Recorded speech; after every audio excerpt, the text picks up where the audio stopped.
D'Addario's Humidipak keeps your instrument between 45 and 55% relative humidity when sealed in a hard case. Humidipak is available in maintain and restore kits for both routine and emergency humidification.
Hey, I'm John Bollinger. We're at Three Sirens Studio in Nashville, Tennessee, and I'm with Trey Hensley, whom you just heard. He and Trey Hensley and Rob Ickes have this amazing duo.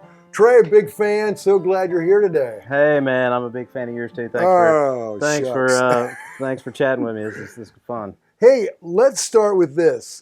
Tell me about this guitar. So this is a guitar built by Preston Thompson Guitars out in Oregon, and it has a Gene Parsons B-bender in it, which is what you want for an acoustic guitar. You're right. You gotta have that.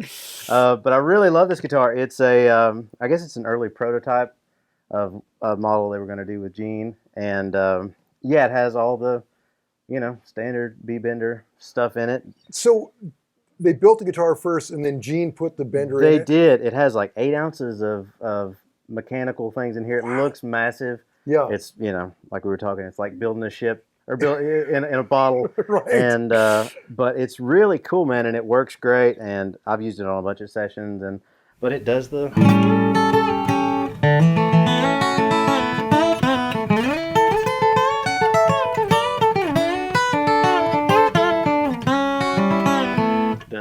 Does the thing. That's so great.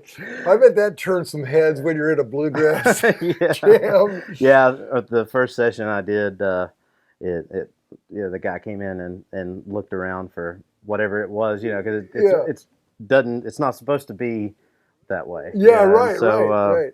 It's definitely it's probably gotten me a few sessions. And, got me thrown out of zero yet. So far. I started to say the day's still early, But yeah, this is a really cool guitar. I like this one quite a bit, That's great. So standard kind of dreadnoughty Martin. Yeah, it's their DMA model. So it's I think this one's Sinker mahogany and Addy top.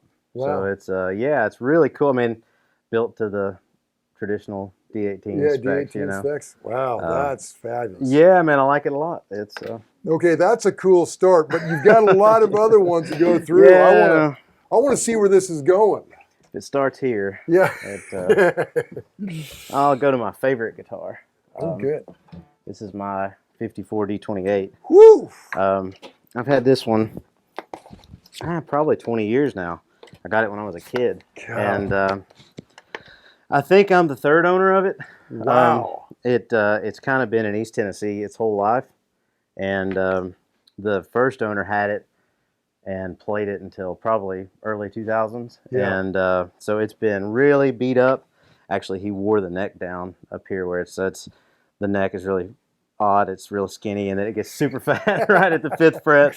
Where that guy spent a lot of time. That's right. Down there. There is no money past the 5th fret, and this guy proved it. But it's.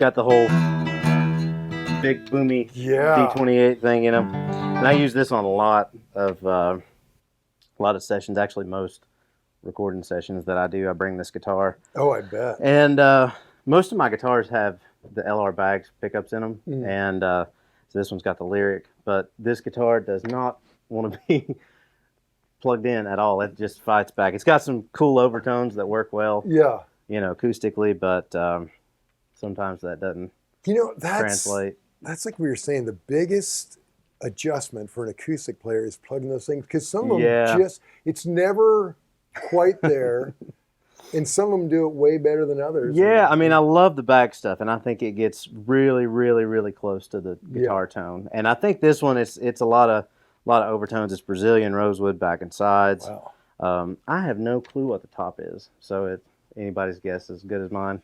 Yeah. But yeah, this is my favorite guitar. Wow. Okay, that's great. Start secondly with that one. Okay. Good. I'll go to the next weirdest one I have. Yeah.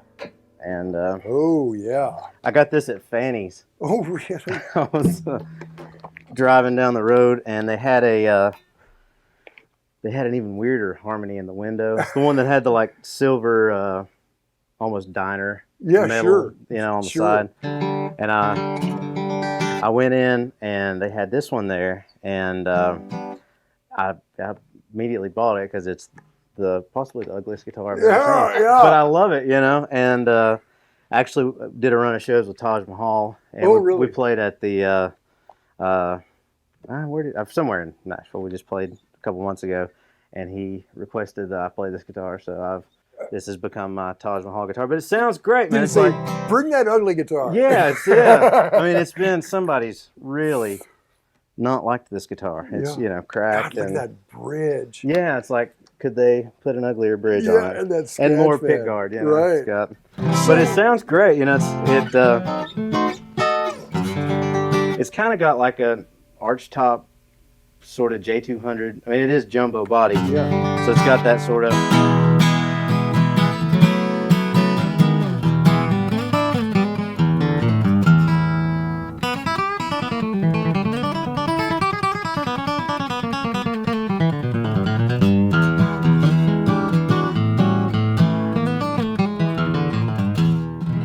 But I love this thing, man. Rob and I did a whole record of cowboy songs a couple of months back, and I used this guitar on every song, you know. Oh, really? No, it records really well. Any idea what year it is? I think 65. It's a Harmony Sovereign 1265 Deluxe. Wow. So that had to have a name long enough to match the super ugly pickguard. Yeah. But, you know, I don't know anything about if it's maple, I think it's all solid wood. I think it was made in Chicago. And I think they only made these from 65 to 67 from what I can gather. And, but I really like it, man. It's the guitar that shouldn't be, but well, Rob, you know what's going to happen cool. now after this rig rundown? You're not going to be able to find these anymore. Oh, yeah. Yeah, I'm sure that's the case. People are like, oh, God, I got to find one of those. It's funny because I have a friend that plays some with Elvis Costello, and I think they said that was his first guitar. Really? And so when he goes out on the road, he looks for those guitars, you know. Good luck. Yeah. This is probably one of my other favorites. This is a Wayne Henderson guitar. Wow. Wayne's a great builder in North Carolina and actually Virginia. But this is number 610.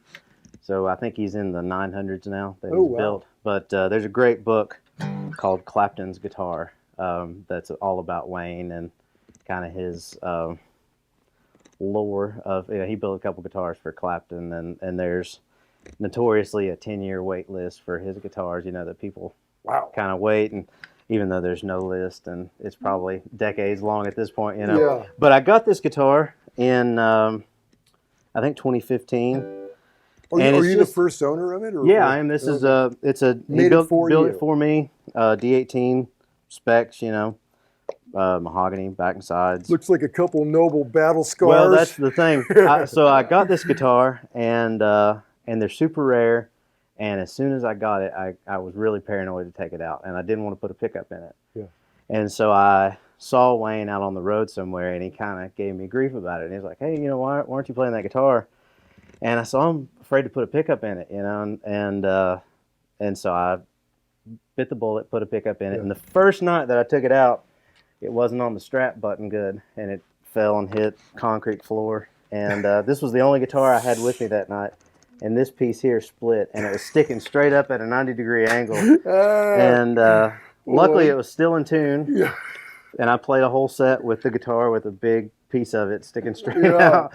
And I called the guy that works on my guitars, John Arnold, and I told him what happened, and he said, "Well, did it stay in tune?" And yeah, it stayed in tune. And he said, "Well, it probably didn't do anything other than put that big splinter in the top." And so he fixed it up. It looks great.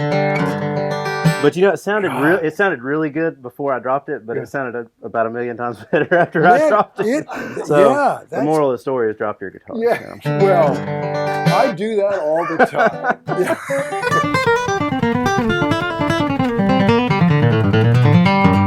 But it's kind of got that, pretty sought after D18. Yeah.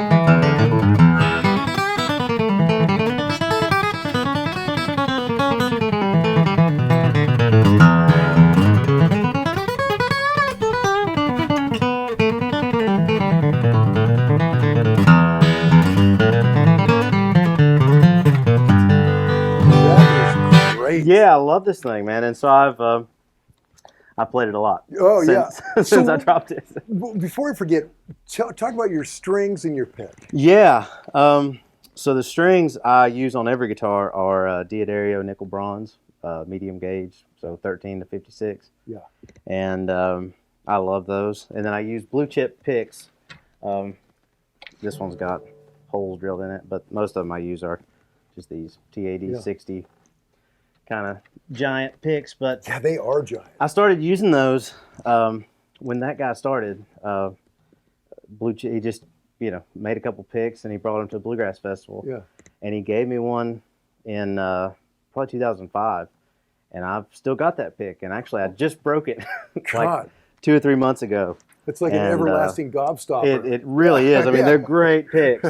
And so he hooked you with the freebie. He did. And I've been buying them ever since. Yeah. No, he's great, man.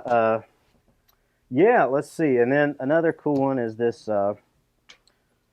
this guitar made by a pre-war company out in North Carolina. Sure. It's another copy of a D18. But I used this on a bunch of tracks with Taj. And I had Taj sign it because this became the Taj Mahal guitar. Yeah, that's cool. But it sounds great. It does the it's amazing. The D18 thing. Pre-war, they really do look pre-war. Like they do, and they sound pre-war. I mean, the finish and the whole deal is just.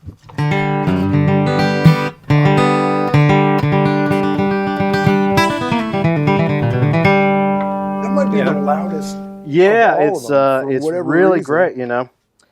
Mahogany back and sides. I put my name on the back because if this didn't give it away, then this will. When I was a kid, I played with Earl Scruggs a couple times, and his on a couple of his banjos and on his old Martin guitar, he had written his name down the back of it, and so that stuck with me. I was bored on the road. Oh, that's great. So probably the only oddball acoustic I have that I just got is this one, just an Elvis Dove. Oh, love it. Which sounds great, man. It's I wasn't planning on flat picking on this thing, but I've already used it for some sessions, and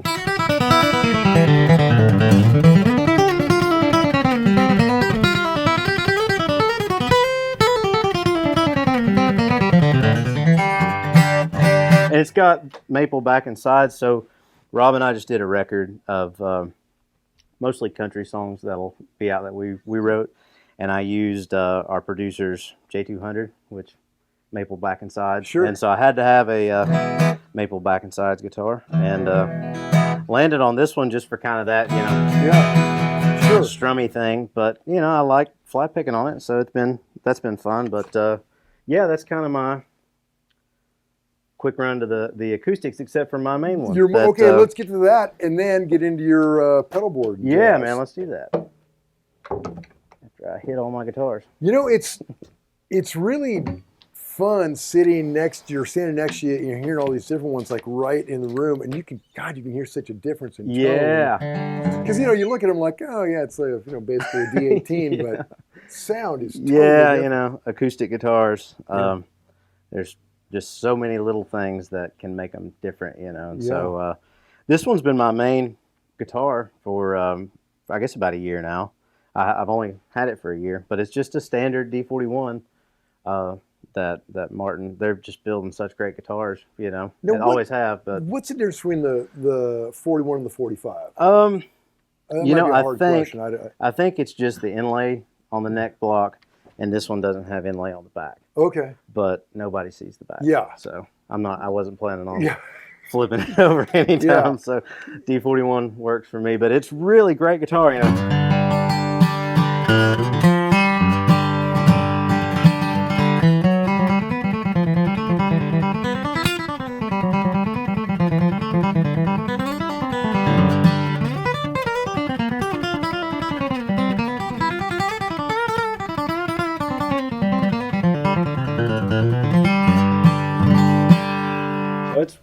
It's great. Indian rosewood back and sides, and just off the rack guitar, but I love it.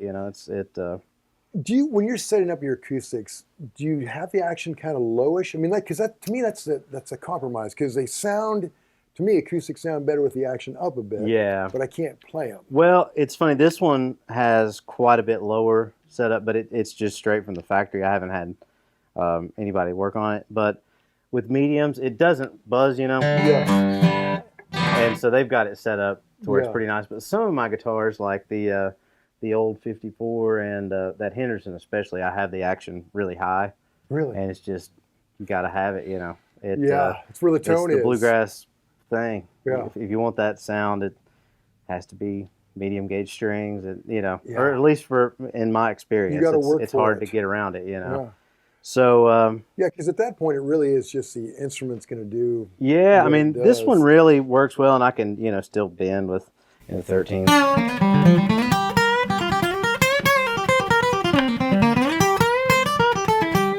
And it doesn't, the action's set up pretty nice to where it doesn't kind of buzz out or anything. Sure. So it's great, Well, hey, let's plug this in, because I want to talk about you've got we'll go through your electric rig later, but I want to talk a little bit about when you're playing live at a show, what you run it through. Yeah, man, for sure.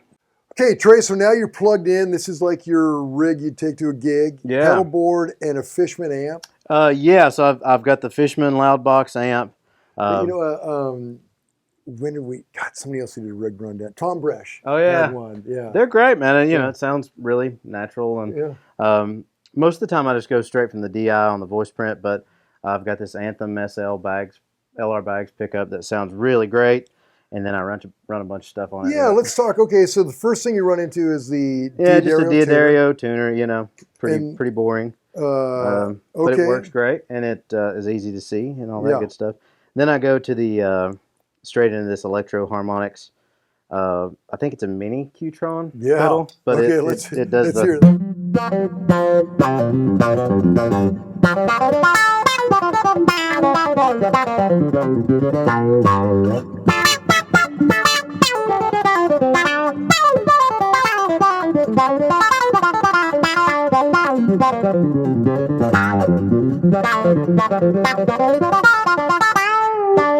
Boy, that'll piss off the bluegrass guys. Yeah, I start saying bluegrass festivals love that pedal. It's kind of a requirement now if you're going to play bluegrass. What the hell? Yeah, it's great, man. I love it. I used to use the micro Qtron, which is a bigger one. It only has 3 knobs, but for some reason the mini one has 4 knobs. But it's smaller, and that's the whole reason I use that one.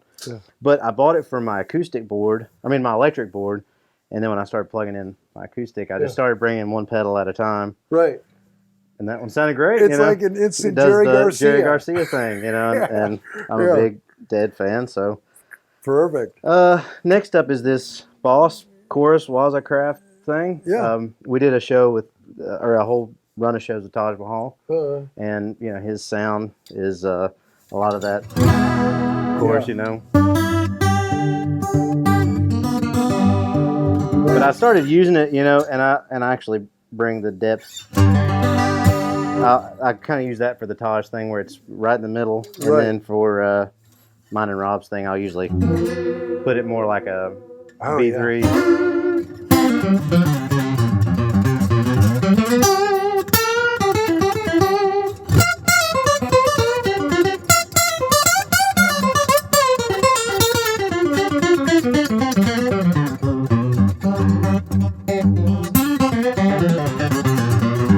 So that does that thing, and then I kind of skip up to the other bluegrass classic, the Boss heavy metal. Yeah, yeah. I think Doc Watson himself. That's right. Used to, Bill Monroe came out with that pedal. You know?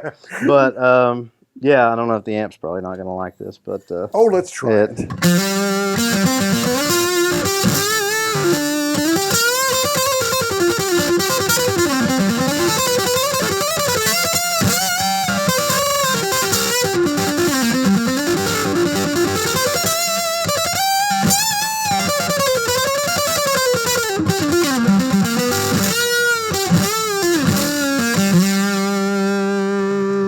Gotta have it, you know. Gotta have it. I bought it, you know, because it sounds like garbage. Yeah. But it actually, you know, it works great. That's a great sound bite. I bought it because it sounds like garbage. and it does sound like garbage on the electric, but it's one of the few like distortion pedals that I can use on my acoustic that doesn't immediately feed back and howl. Like I can turn it on, you know, and it kind of does, but as long as I start playing pretty soon, you know. And a lot of times, the feedback. That's right, you know. And a lot of times I'll use it with the wah, you know, and kind of do that sort of thing. Yeah. The next one is the Digitech Whammy Ricochet. Sure, yeah. Another bluegrass classic, you know. Yeah. So it does.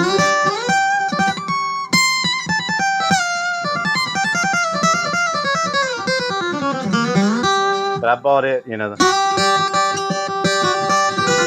Ricky Skaggs thing. Yeah. But it kind of does more of a, you know, violin, electric piano sort of thing.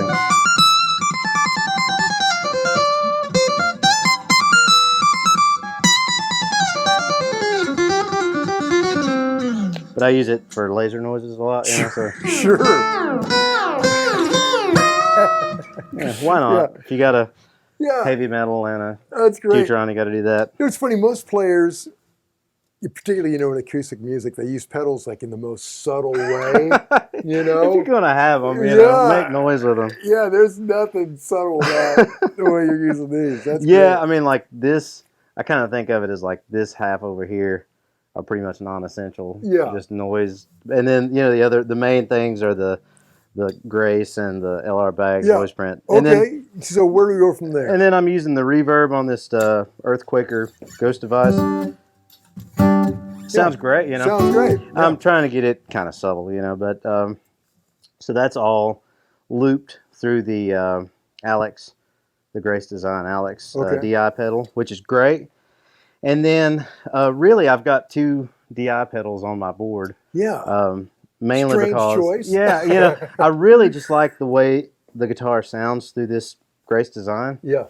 And so I use it for some EQ and mainly a boost. Yeah. And it sounds better going through it, you know. Yeah. I'm bypassing it as a DI, but the signal just sounds better. And then the last thing is the voice print, which is kind of like if I can only take one pedal.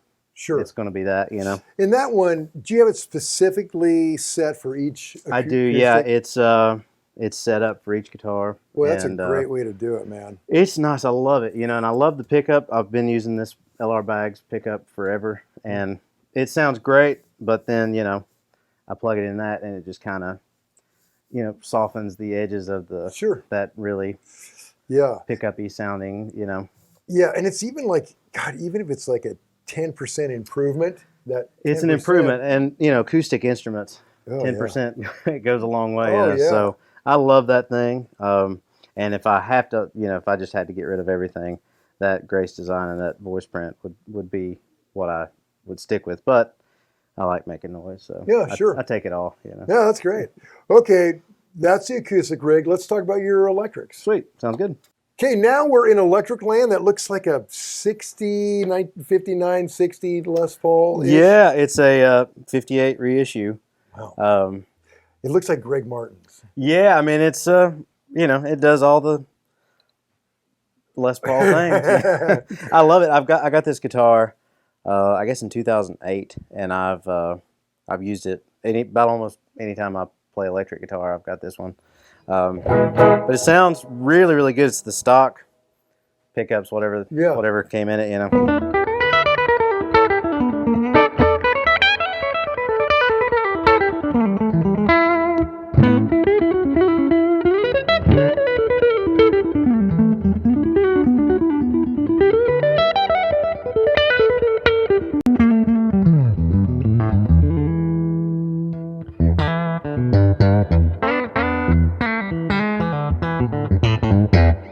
Yeah, that's great. It does the whole.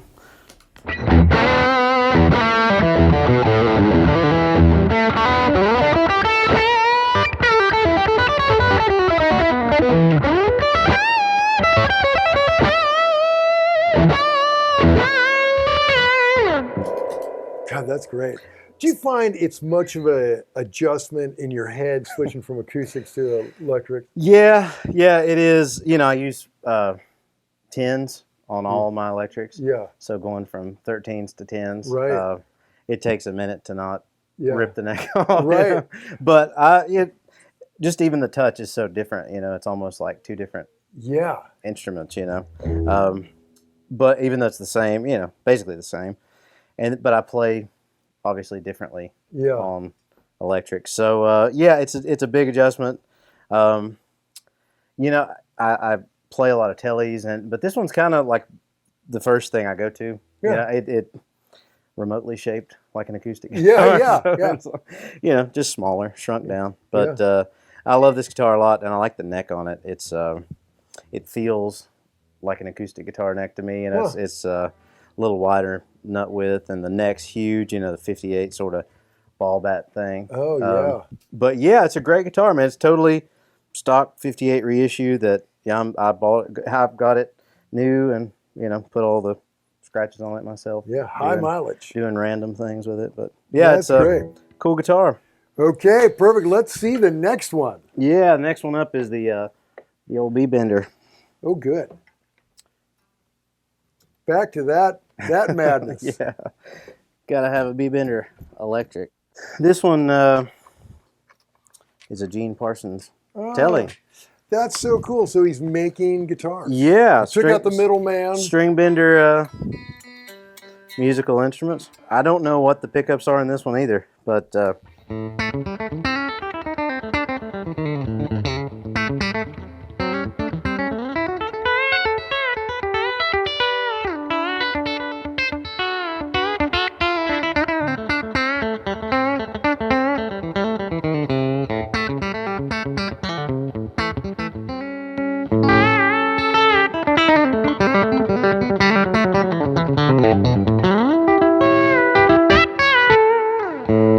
That's great. Sounds great. It's so Telecaster. does the telly thing, and it's the neck pickup. Like I said, I don't know what the pickups are, but they sound really good.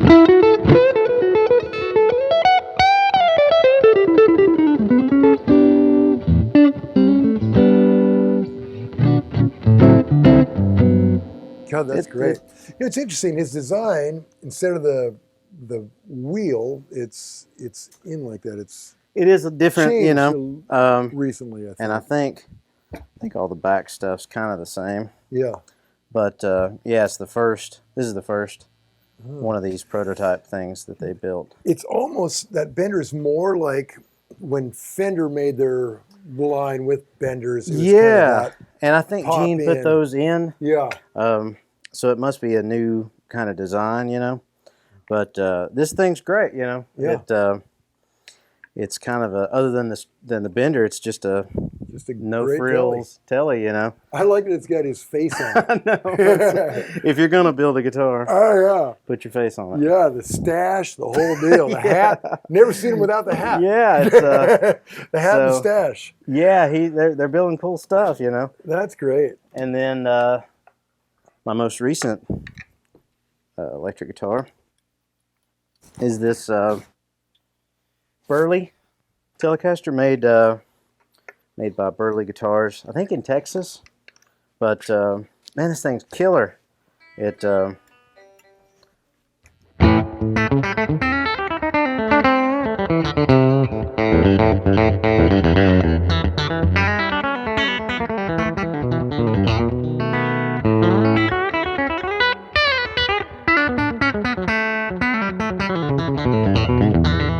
That's great. Now, right now you're running into your Princeton, right? yeah, sure am.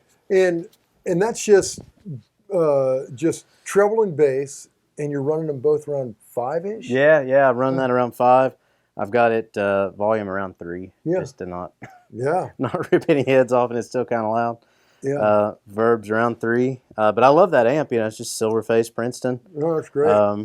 And yeah, this guitar I think it's got Rocket Fire pickups, 60s pickups in it. The neck is basically the same as my Les Paul. Like it's really huge, you know. And big frets. And yeah, big frets. God. So it's kind of Les Paul-ish.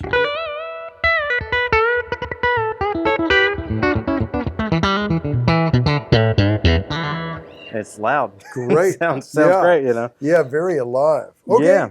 And then take us through this pedal board. Sweet. So first, you know, I kind of preface it by saying I don't know what I'm doing. So I put this together, you know, just having no idea what I'm doing. So I go straight into this wah pedal that I've had forever. And I think it's a Zakk Wylde. Oh, really? Wah pedal. Yeah, okay, sure. You know.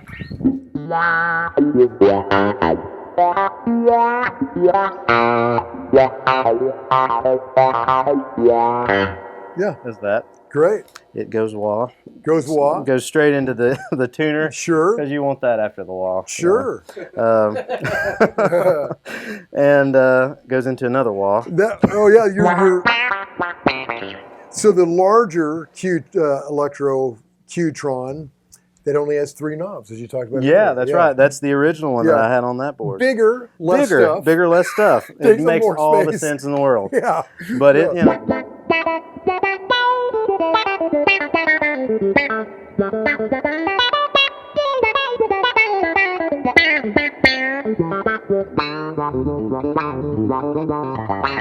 Do you tweak it or usually just keep it right there? I usually keep it right there. I mean, some guitars I have to tweak it, like the Les Paul, I have to tweak it quite a bit. Yeah. But yeah, it's like I kind of found the Jerry thing. Yeah. And I don't want to leave. Well, that's what I was thinking. It's like it's so dialed in, and if it accidentally moved, you're like, how do where is I'm that? done. The show's over. You know? If I have anything, that's right. Somebody moved my knob. I can't fix my wah back. It's done. Okay. After that is this Keeley Fat Mod. Okay. And it, you know, I kind of use it. Really, if I've got any pedal on, it's that one most of the time. You know, just kind of as a boost. Yeah.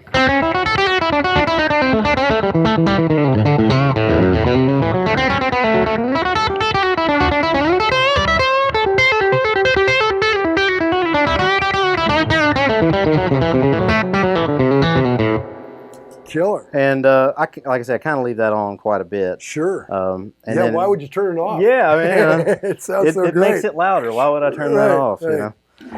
And then I go into the sweet spot. Who is that? Johnny Keeley? Highland signature model from Keeley.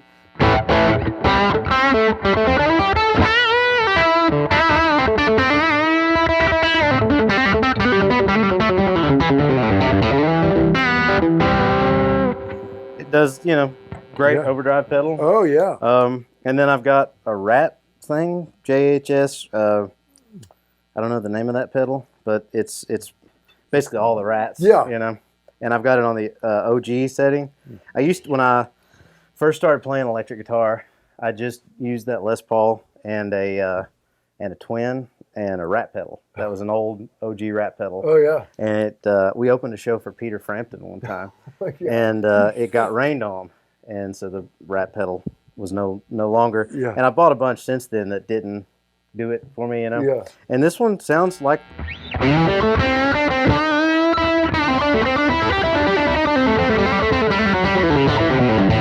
I use that a lot, you know, if I'm playing any slide stuff. Sure.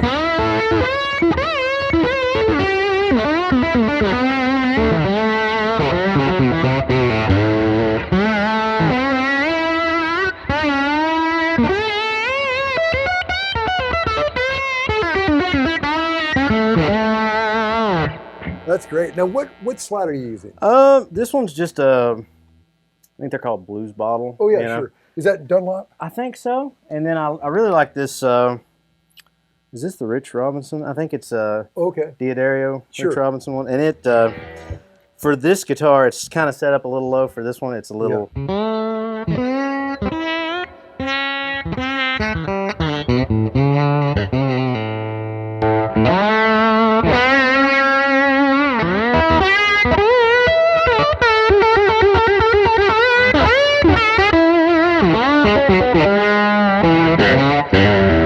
But it sounds great, you know. I really like the brass. Totally different sound. It is, and I use the brass a lot on acoustic, and then glass for electric. Yeah. And then I just got this J Mascis Big Muff. you know, Ooh. and it's.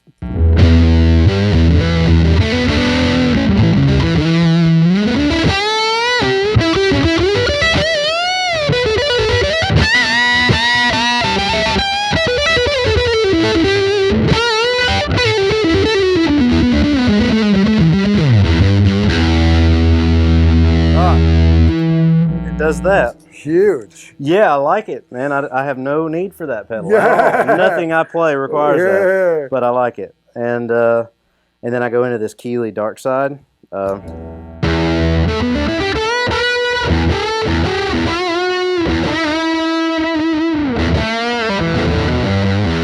Fuzz, and then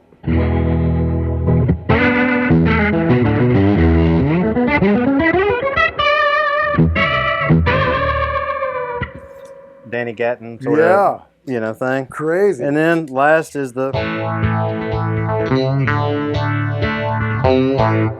Phase 90, Eddie Van Halen. I like the Van Halen one because it's got the script. Yeah. thing. And it sounds, to me, it sounds more Waylon-y. Yeah.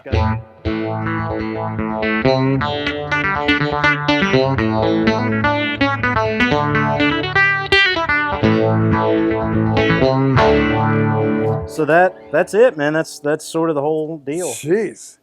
Trey, that's great, man. Hey, thank you very Yeah, much, what man. a fun rundown. Hey, well, congrats. Love what you guys are doing. Well, thank you very much, man. I'm a big fan of the show, Yeah, and yeah. appreciate you guys having me on. Oh, perfect. Okay, now we're with Rob Ickes. Rob, thanks for joining us. Great to be here. Tell me about this instrument. Yeah, this is a Burl Resophonic guitar. Burl Murdoch is the builder, and he's kind of a new builder that I just kind of stumbled upon a few years ago. I was teaching at a camp, and one of my students had one, and she was just learning to play, but I could tell it was really a good guitar, you know. And so after the second day of camp, I was like, hey, can I try that guitar? She said, absolutely, and it was one of the best Dobros I'd ever played. Huh.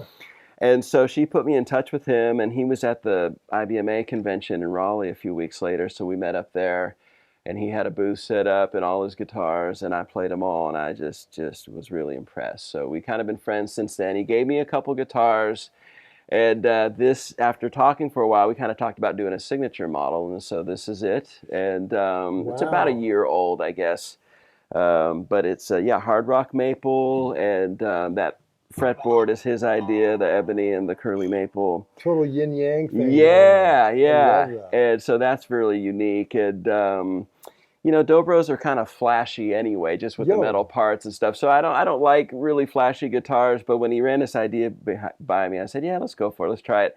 And I love it now. So I'm really sold on it. It's actually it is a very kind of subtle. Yeah, beautiful, man. And but you know, when I played one of his guitars, what I look for is a response time, you know. Sure. And when you play a really good dobro, it's in your face, super fast. Yeah. And so this.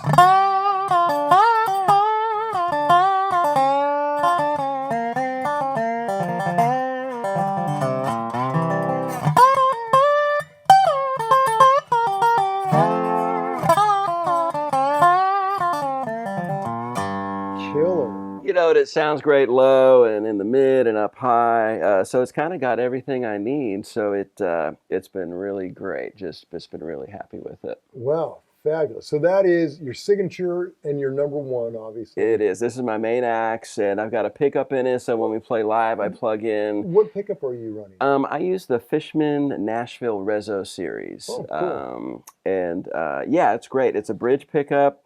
And I'll plug it in later and we can hear what it sounds like. But it sounds like a Dobro, which this is probably the first pickup that's done that. You know, it's just Right. They just hadn't been able to get there yet. Yeah, it's a tough thing to reproduce. It is. It usually most Dobro pickups, most pickups in general are too bright, you know, Yeah. for us acoustic players. Sure. But this one, it sounds like my guitar, so I'm really happy with it. So that's what I use when we play live. But So what strings and picks are you using? yeah, these are D'Addario nickel bronze, and Trey turned me on to these a few years ago. I use phosphor bronze forever, D'Addarios. And these nickel bronze, they sound great and they last forever. I mean, I hardly ever change strings anymore, that's great. which I like. But yeah, they're great. And gear-wise, I've been using these blue chip thumb picks for quite a while now. Huh. It's a super hard plastic. Wow. And this guy's from Knoxville, and he just started going around to festivals and getting all the players turned on. He does flat picks also. Uh-huh. And so I met him pretty early on, and he gave me one to test drive, and I just fell in love with it. And I used to go through a thumb pick every night. You know, 2 sets Wow. would kill it. And these things last me 2-3 years, you know, so there's Wow. no comparison. I mean, they're a little expensive, you know, but they are worth it. And then finger picks, a guy in Ohio makes these, Bob Perry. These are gold plated, and they're just awesome. They're kind of like the old Nationals. Yeah. They're real comfortable, and so I've been using these for a long time. Do you bend the tips back at all? I don't. I think after playing a while, they get bent back naturally. But when I Yeah. put them on, they're pretty straight. I think you get more volume and a little more high end when they're straighter like that. Huh. But yeah, some people push them up against the top of their fingers, Yeah. you know. But yeah, I leave them kind of straight. Yeah. And then this is a Shearhorn bar, and I've got some Shearhorn guitars. He's an amazing builder also. I played his guitars for 30 years before I ran into Burl. But this is a Dobro slide, and as you see, it's very ergonomic. You know, your index finger goes in top, and it just sits in your hand really comfortably. A lot of pedal steel players have a round bar, and those just never made sense to me. You know, I don't know how they keep a grip on those, but this, it's kind of indented on the sides, so you can really get a grip on it, and you can do, you know, with these instruments, there's so much room for noise, you know. Yeah. So you spend your whole life trying to get rid of that noise, you know, and being able to have a bar that fits your hand perfectly is worth a lot, you know. Oh, yeah. So I've been using these bars forever. They are awesome. Yeah. Stainless steel, just solid stainless steel. Oh, that's great. Okay, well, let's look at a couple more guitars and then circle back to pickups and Yeah. or to pedal boards and amps and all that. Yeah, sounds good. Well, I mentioned Tim Shearhorn, and this is one of his guitars that I played forever. This is kind of like a Martin, you know. Yeah. It's Indian rosewood and spruce top, and it's even got the nice herringbone inlay.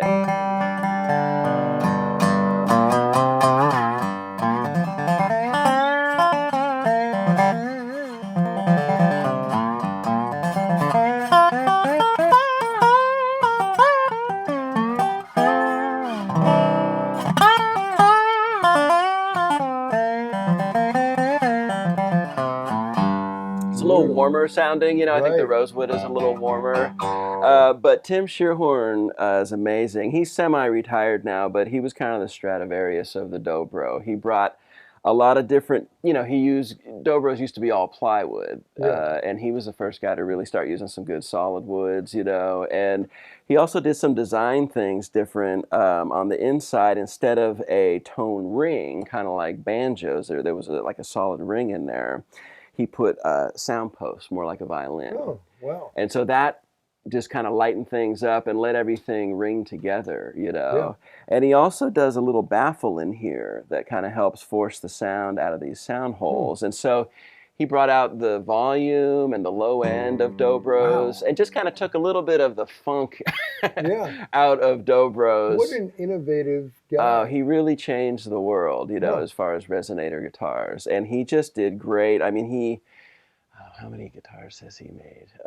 I don't know, probably close to 1,000, and did everything himself. I've got a bunch, and I brought most of them here today. Yeah. He's made 1,000, and I own 900 of them. Well, you know, and Tim started out probably in the late '80s, and just word of mouth. He's never done a bit of advertising, and he's just done great. You know, it's a kind of a small world, but when somebody starts doing something right, word gets out pretty fast. So his guitars are highly valuable these days, and they're just, like I said, just really brought a lot of great things to the instrument. Oh, cool. Okay, well, let's see another one. Yeah, okay. So far, very cool. Have you had any Dobros on your show yet? Is this the first? You know what? We had Jerry Douglas. Okay, yeah, so we yeah. Had, Jerry's a great friend, yeah. Yeah, Jerry did one, and he's got some stuff. Yeah. This is another Burl guitar. I think this was the first one that I got from him. Beautiful. And this is Curly Maple. Love the back on that. Yeah. And yeah, I think this is the one he gave me when we first met. Yeah, that arched back.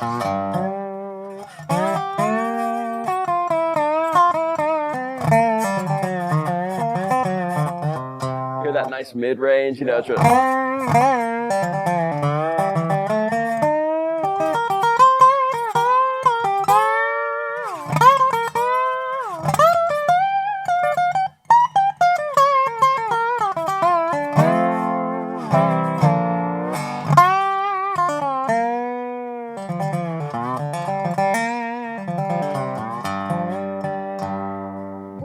To? It's an open G chord, and this is the original Hawaiian tuning I found out recently. You know, playing like this comes from Hawaii. Yeah. And the open G tuning was what they used. The first guy, like in the 1880s, that was his tuning. So I just found that out recently. You know, I used to think it was that the open chord like that can be a little limiting, but the more you play, you realize it's all on there. You know, it's just a matter of finding it. And I think on the Dobro, when you realize that major is minor and minor is major, that's help. You know, like G. It's all relative. Is E minor, you know. So if I want to play E minor, I can just play a big G chord, you know. So kind of learning a little bit about, you know, what makes up these different chords, makes this tuning. It's all there. You just got to find it. Do you ever use capos? I do, yes, yes. They're great if you want to keep those open strings. Sure. You know, similar to like when banjo's capo, that's kind of when Dobro's capo, when we want those open string sounds. Because the open strings are. You got to have them. Well, I always tell people playing Dobro is like playing guitar with one finger on your left hand, you know. So we need all the help that we can get. Right. But yeah, I'll definitely use capos for sure.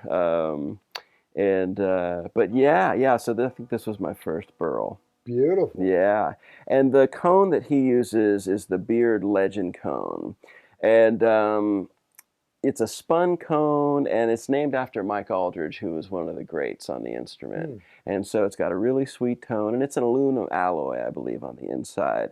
But yeah, that's what Burl uses for most of his guitars, I think, is the Beard Legend. Great. But yeah, so that's that. Cool. Let me get this old one out here. Yeah, let's see that old friend. I've had this one a few years. Actually found this at a music store a friend of mine owns outside of Franklin, Tennessee. And it's from the 30s. And, you know, speaking of cones, this has a stamped cone. Like you can look and you can see the stamp lines in there. Oh, wow. And this has a funkier... The plywood body. And... Yeah. It's a little bit garbage can in a good way. It's a good garbage can. But...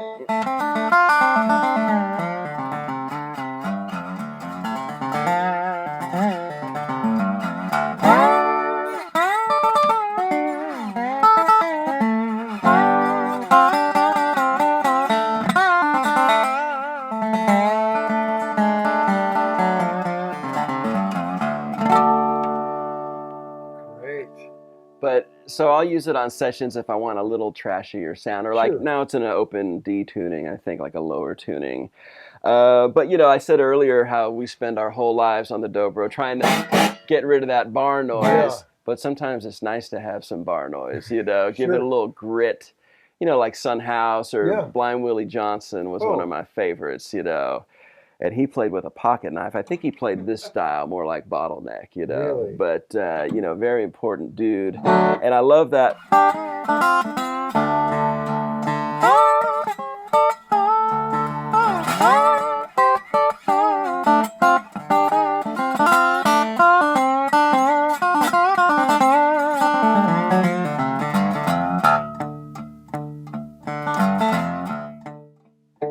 You know, that kind of drop thumb stuff. So And hip, man. so yeah, so this just automatic. As soon as you hear it, kind of makes you play different, you know. Sure. And there's different colors, you know. And so when I have a session, I mean, usually I take that one, and I'll put that one in a lower tuning, Yeah. and then I bring one of these funky kind of Hawaiian guitars. Oh. We can Oh, go. let's bring the funk. Dig Let's into see it. that. Montgomery Ward. Oh, how great. 1927, so it's 95 years old, and this was my grandpa's guitar that he bought from Montgomery Ward. Really? And he was a fiddle player mainly, but he played some guitar. And I just went home, that was a long time ago, and I was looking for a guitar to turn into a slide, you know. Yeah. And I knew my mom had some of my grandpa's guitars up in the attic. And so I found a couple, and this one just spoke to me right out of the box, man. Oh, It's yeah. like it had that funk. That funk times 10, you know.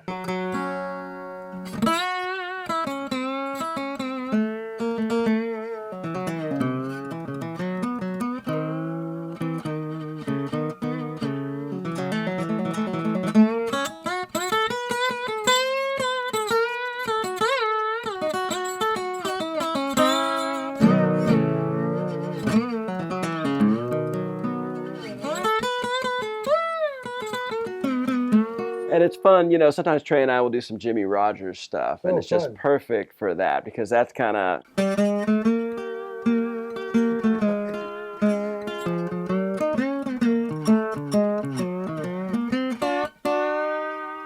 Oh, so cool. So, and I love this fretboard. I don't know what they were doing Right. on this fretboard, but... That gold sparkly Yeah, whatever. I've never seen another one like that. But I've got some cool signatures. Trey and I have been working with Taj Mahal a lot lately, so I got him to sign it. And then Merle Haggard came to town and did a bluegrass album in great. 06 that I played on, and so I got his signature on the back. Oh, So that's this, great. and I played it, I think, yeah, I've played it with both those guys on their records, yeah. Oh, cool. So this is one I like to, so I take this to a lot of sessions in case they need, you know, that funky kind of dirt road kind of Sure. a sound, or like a Hawaiian thing, you know. And actually I play this one a lot. This last couple of years, this is kind of what I mainly play around the house. That's so cool that it was your grandfather. Yeah. Like meant to be. Yeah, and I Yeah. got a picture of him. He was from North Dakota. I'm from California, but he grew up on a farm in North Dakota. And there's a great picture of him, you know, holding this with his brothers. They're all playing. Ordered from the And- catalog. Yeah. And so anyway, so this one's very, very special to me. So I take it, you know, I take it to most sessions. Just has a certain character that sometimes fits a song perfectly, you know. Sure. But yeah, so 1927. So I love that. And now this next one is kind of a more modern version of that. And this is a Wayne Henderson guitar. Do you know Wayne Henderson? I don't know. He's a very famous acoustic guitar builder. And Yeah, this is the first slide that he's made. wow. And I tell, just do what you do, but raise the action a little bit here at the nut. And Wow. so it's louder Yeah. than that one, you know. And actually, I've been playing this one a lot. And I played this on, if I can drop a name, played on Willie Nelson bluegrass Oh. album yesterday. And Oh, really? brought this one because I've been playing. I took it out when I was thinking about what guitars to bring today. I got this out of the case because I really haven't played it that much. And it's so freaking loud. It just blew my mind. So I was like, I'm going to start playing this one. But yeah, I usually keep these ones in a lower tuning. You know, I think this is open F. If if it has a round neck, I don't like to tune it up all the way just to keep that tension down so it doesn't snap, you know.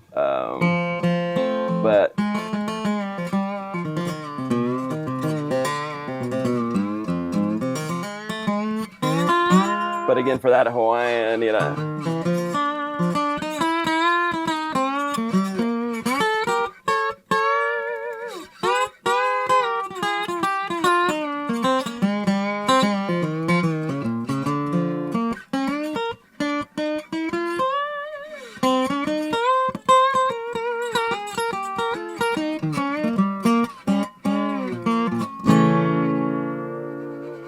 God, that's great.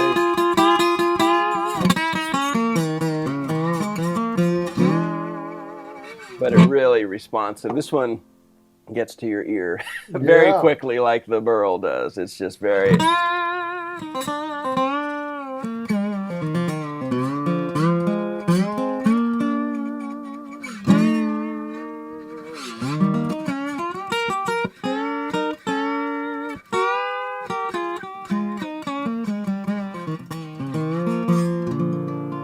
Beautiful. But that's really a sweet sounding guitar. So yeah, but Wayne is great.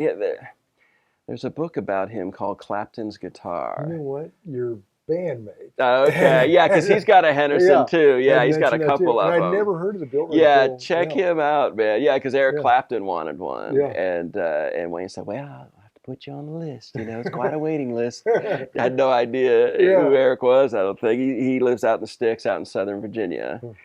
And but eventually made a couple for Clapton, and then they auctioned one off at a charity. But yeah, check out Wayne Henderson, man. He's pretty famous in the acoustic guitar world. But yeah, this is a killer. Love Beautiful. Okay, so when you're playing acoustic, you've got let's talk about your live rig for acoustic. Yeah. Your pedal board, all that jazz.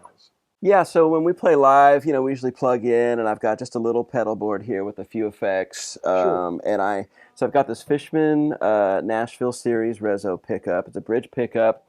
And then I go into the Fishman Spectrum, which is, it uses the Aura system, which that's really what makes it sound like a good Dobro. I mean, the pickup sounds pretty good by itself, but when you, you know, it does, it's pretty warm. That's great.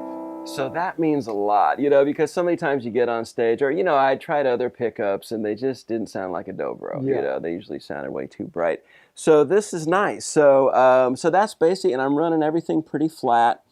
And the other nice thing about the Spectrum is it has some anti-feedback things going on where you just step on this button here and it'll pull the tones, and it saves 3 tones. Wow. So a lot of times I'll just set it at home, because this guitar, there's a certain frequencies that are going to feedback first, you know, so I've just got those out of the equation already. So that's nice for live. And then I've got a let's see, got a nice reverb pedal here, and this delay pedal, this was my brother's. I probably had this since the 80s,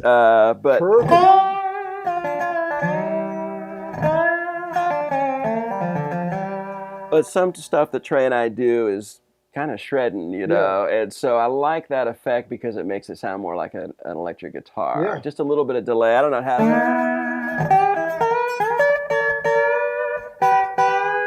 it's a little bit of a Sun Records kind of thing, you know. It almost sounds like a room mic placed way back. Yeah. So I use it more just to widen the signal as instead of really delay, you know, in a slap back or anything like that.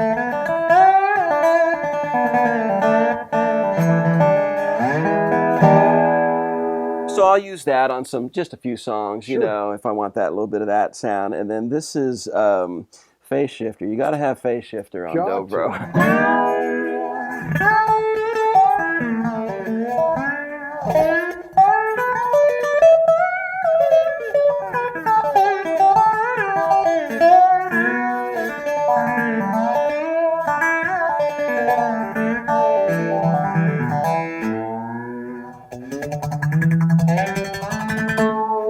And it's funny, you know, all these pedals, I started using them with lap steel first. And then when Trey and I started plugging in, I was like, well, I'm going to try some of this stuff on the Dobro, you know, and it actually works great. I mean, I love you're familiar with Buddy Emmons? Oh yeah, of course. One of my heroes, you know, and he did those great records with Danny Gatton, you know, Redneck Jazz Explosion. Yeah. And sometimes he would put a phase shifter on his pedal steel. And it just tickled me, you know. I just loved it. So that's kind of what I'm trying to impersonate there, some Buddy Evans sounds. But yeah. So that's kind of my main rig, and I like it. You know, I mean, I'll throw a chorus on there, I'll throw some other pedals in there sometimes, but I like to keep it lean and mean, you know, when we're traveling. So, but yeah, so that's kind of my live rig right there. Well, that's the perfect transition. Plugging in, let's talk about your electric rig. Yeah, you bet. Okay, now we're in electric land. What do you got there? Well, I'm really excited about this. This is a pretty new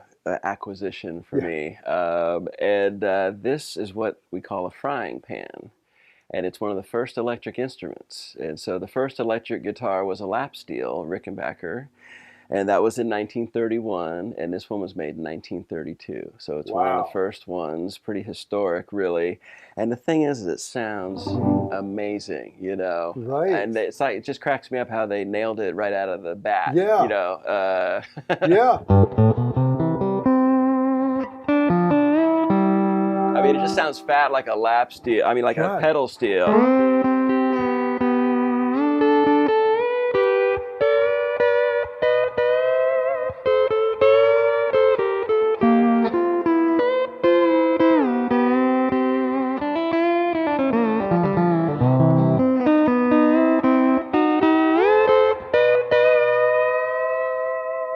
You know, it's surprisingly warm too. There's not a tone control, right? Just volume? It is tone. It's funny. It's a combination of tone and volume. And as you move to the right, it gets brighter and louder. And as you move to the left, it gets quieter. Yeah, which is kind of funny. But yeah, I found a sweet spot, and so yeah. God, that is great. But yeah, it's just aluminum. It's just one chunk of aluminum. It cracks me up because it just looks like somebody who. It looks like a plumber built it, or you know what I mean, like it doesn't, it's not very artistic. It looks very, I don't know, handy is the word, but of course, you know, that's why they call it a frying pan. Yeah, it looks like sci-fi from the 60s. Yeah, it's like a spaceship. But yeah, so this is just, and I like it because it kind of plays like a dobro. Some lap steels have narrow string spacing, and this just feels like a dobro, and it kind of looks like it might be hard to, but to me it's very easy. You know, it just feels very natural. I don't have to really change anything that I'm doing. Right, and that aluminum neck, that'll take all the pressure in the world. It's not going to snap. Yeah. So it's got a great clean sound, and yeah.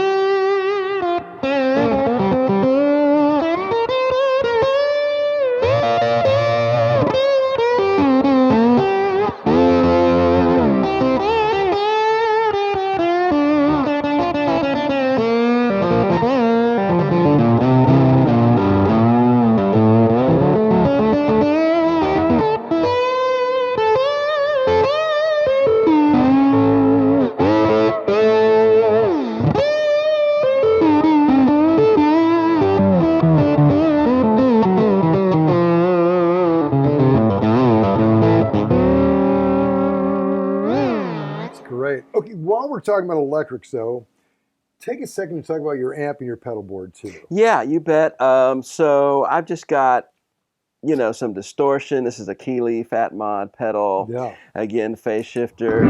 Gotta have it. Sure, gotta have it. And this is just a reverb pedal, but I just usually use the reverb in the amp. But yeah, that's a Milkman amp, and I just got that recently, and I love it. It just sounds so fat. Sounds great. Very Princeton-y. Yeah. And when I was checking out this lap steel, so I bought this from a friend of mine out in California, and we were playing out there a few months ago, and he brought it to the show. And he brought a few lap steels he was selling. And I was like, yes, I definitely want that. And it sounded so great with the amp, and when I got home, I just kept thinking. Yeah. I said, okay, how much for the amp, you know? Yeah. And so it's just a great combination, you know. God, they are great. Yeah, and then I also got this old Fender Champ from the same guy, and that's kind of a new acquisition also. So is this? That's truly... a 50s. Oh wow. Yeah. God, that's great. Yeah, and that's a really rocking amp. And then that other one is a Rickenbacker, and that was actually my brother's. He gave that to me, and that's probably just a little bit younger than the Steel. So that was the combination that people played. You know, that's what you played these through. You know, back in the day. But yeah, it just blows my mind how they just hit it out of the park with this first pickup. You know. Yeah. And it's so cool, that wraparound that they use in their basses and whatever. Yeah, right. But not with that kind of success. It really works on that. Yeah. So that's that, and I got a couple other lap steels here. Let's try another one of these. Yeah, that is great. Oh man, I love this thing. Yeah, you probably know who Jerry Bird was, right? Yes. Yeah, there's some great YouTubes of him playing one of those. Oh, really? And just making it sing, you know. Oh, love that little guy. Yeah. This is an old Rickenbacker also. Got this from a guy who was friends with Buddy Emmons. Okay, so what is the story on this thing? Like, what vintage would it be? I'm thinking 30s. Wow. Yeah. And, when Trey and I started playing together, that's really when I started playing more electric. I've always played a little bit of lap steel, but been doing more. So I kind of been searching, and each one has pluses and minuses, and one of the things, I loved how this sounded, but one of the things I didn't like is that I couldn't see the frets. Right. And so I did this, and that's a great idea. Or you can at home, but then you get to the show and you're on stage, and it's like the frets just disappear. So, so what did you use? Just like a bright red paint? Yeah, I'm wondering, maybe even Joe Glazer did this for me. I can't remember, because he did set it up a little bit when I first got it. But yeah, it's just tape, I think. Yeah, well, you're not going to miss those. No. But this has a very fat, again, it sounds like a lap steel. Yeah.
Yeah, this one just feels good too. It feels like a Dobro, a little shorter neck scale, but I love how it sounds, man. It's just really, really a killer guitar. So this is, probably a 30s Rickenbacker. That's great. So it's just a hollow aluminum body. Hollow. It's all neck. Yeah. It's basically, wow, that's great. Yeah.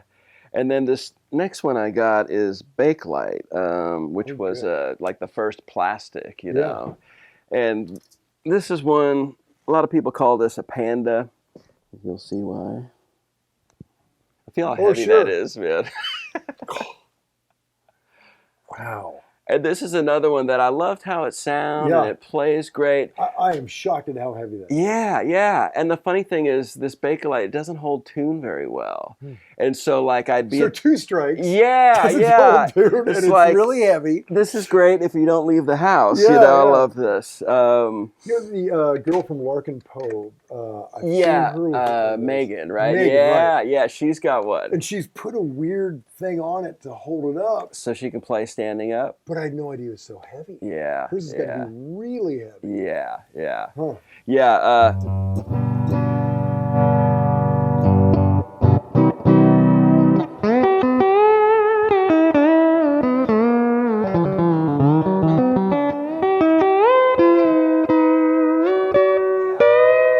it still has that warmth.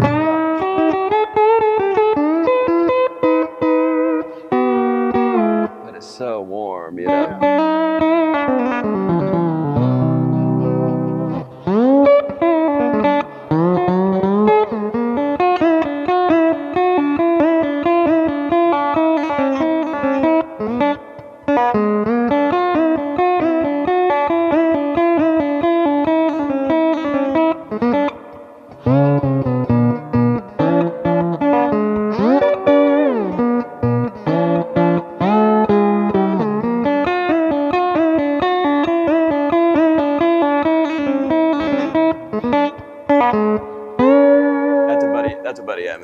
Raising a Dickens, yeah. Okay. But yeah, I mean, this is what Jerry Byrd played a lot too, back in the day. But like I love this, but then we'd get to the gig and sound check, it's all good, and then I'd walk out for the show and it'd just be way out of tune. And I remember even reading something online where Jerry Byrd talked about that, where that's why he quit using those, because they just didn't hold their tune, But this is a killer guitar, and I think David Lindley played one of these on Runnin' On, the Jackson Browne hit. Yeah, I think that he played one of these guitars. But this is probably 30s also. So, I mean, they just kind of hit it out of the park early on as far as pickups go, So all of you, so they're all Ricks. So you're. I guess so. They are. Yeah. I mean, I've got some others too. Yeah. I got some Nationals. Oh, and, sure. Yeah, but at this point, I'm sure you have two of everything. Yeah. Well, it's funny because on Dobros, I don't like old Dobros as much. They just don't have the sound that some of the newer builders are doing. So haven't been a big collector, but then when I got into lap steels, it's like, okay, this is what I'm gonna waste my money on. Yeah. And so I've got a bunch more of these things, but these are the ones I wanted to bring today. God, so fabulous. Well, it's fun. Rob, I'm so glad you made it today. It was great meeting you and great hearing you guys play, man. Hey, man, we had a blast. This was fun. I saw stuff today that I haven't seen in a long time. My own stuff. So it was really fun. Great. Okay, y'all. Till next time.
Thank you.